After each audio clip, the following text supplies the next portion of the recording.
This Black History Month, we're looking at the contributions the Black community's made. We're also looking forward at areas where there's still work to be done. One of those is in the medical field, where we not only see fewer Black doctors, but there can be a big disparity when it comes to the care people of color receive. So what can be done to bridge those gaps? Morning anchor and health reporter Kirsten O'Connor is standing by now to Ask a Doctor. Ask a Doctor is sponsored by Conviva Primary Care for Seniors.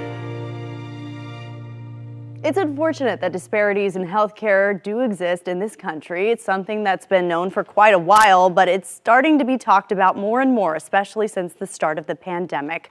We spoke to Dr. Kassan Blake, the head of breast cancer oncology at Cleveland Clinic Weston, about it. She says she went into the medical field because she felt she could make a difference for people of color, and the first thing to filling the disparities is awareness. I think there has to be an acknowledgement that the disparities are present. Disparities are present for cancer, for asthma. We know that there's a high maternal death rate for women, Black American women, for pneumonia, for diabetes and HIV. So we know that these disparities exist. What can be done? I think, as with most things, when there's awareness, you can then affect change. So the more people started talking about the maternal death rate, we're seeing a greater awareness for physicians of all races, of all ethnicities, to say, hey, there's something here. Let's keep an eye out for this patient. We may not always know exactly why there's a disparity, but we know that there's one present. So let's be more aware that if there are early signs this patient may be in trouble, we may need to be more aggressive in treatment. Something important we do know: when patients have a connection with their healthcare providers, they're more likely to have better outcomes and more timely care. That's actually helping not only the patient's health, of course, but also helps them financially in an indirect way, because earlier diagnoses could mean less time and money spent on treatment. And it's the kind of connection with patients Dr. Blake says she realized she could help make an impact with. While in residency, I met a lot of women with breast cancer, and sometimes their cancer was locally advanced. And honestly, a lot of those patients looked like myself. And I felt that even as a resident, I could impact their care. I think it was important for them to see sometimes somebody that looked like them to help walk them through this difficult journey, difficult time in their life. I also noted that there were times that sometimes the other physicians that were involved gave maybe the same advice, but I think they heard it differently coming from me.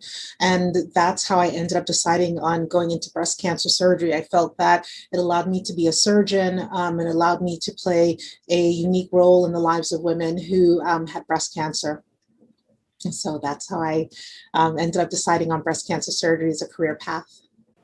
Dr. Blake says she thinks it's clear more minority physicians, particularly people of color, are needed. That's because Black patients have a 2 to 3 times higher likelihood of dying from preventable diseases such as heart disease or strokes. So if there are more healthcare providers that patients trust, there's a better chance for better outcomes. She says there are several avenues that young people who are interested in getting into healthcare can take. I think Black physicians are happy to interact with people who are interested in healthcare, and there are many organizations that I think you can simply reach out to. There are, for example, the National Medical Association. There are different societies. One example is Society of Black Academic Surgeons, and they will help to mentor you and pair you with somebody who is in the respective field that you're interested in, even if it's just a conversation. And I also think representation matters. I think just by having somebody in high school or in college see that there's somebody who has accomplished your goal, that's inspiring for them and helps to forge a relationship that can help give them information to make their dream a reality of becoming a physician or a healthcare provider. Dr. Blake says that even with advancements, what she just said, representation matters, and that should be remembered this Black History Month. We're also in an inspiring time, acknowledging those achievements and making progress. If you'd like to read more about that, we have an entire Black History Month section of our website up right now at clickorlando.com.